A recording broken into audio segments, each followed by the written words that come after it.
निवडणुकीनंतर 45 दिवसात सर्व फुटेज करणार नष्ट, केंद्रीय निवडणूक आयोगाचा मोठा निर्णय। याचा अर्थ ही मॅच फिक्सिंग, खासदार राहुल गांधींची टीका। लाडक्या बहिणींना मुंबई बँक मदतीचा हात देणार, लाडकींना 0% व्याजदराने मिळणार कर्ज। बँकेचे अध्यक्ष प्रवीण दरेकरांची माहिती।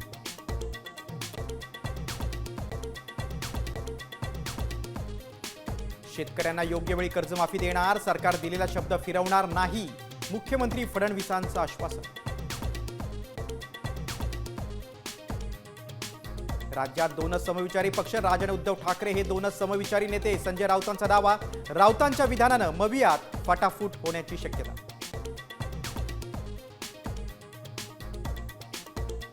कोकणासह घाटमाथ्यावर पावसाचा येलो अलर्ट, जोरदार पाऊस बरसण्याचा अंदाज। मराठवाडा विदर्भातही पावसाची शक्यता।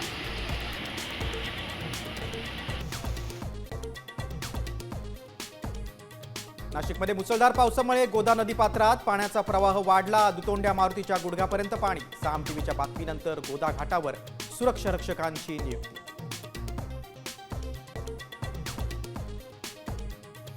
माऊलींच्या आणि तुकोबारायांच्या पालखीचा आज पुण्यात मुक्काम, उद्या सकाळी सासवडकडे मार्गस्थ होणार। मुख्यमंत्री वारकरी भक्तियोग उपक्रमही राबवणार।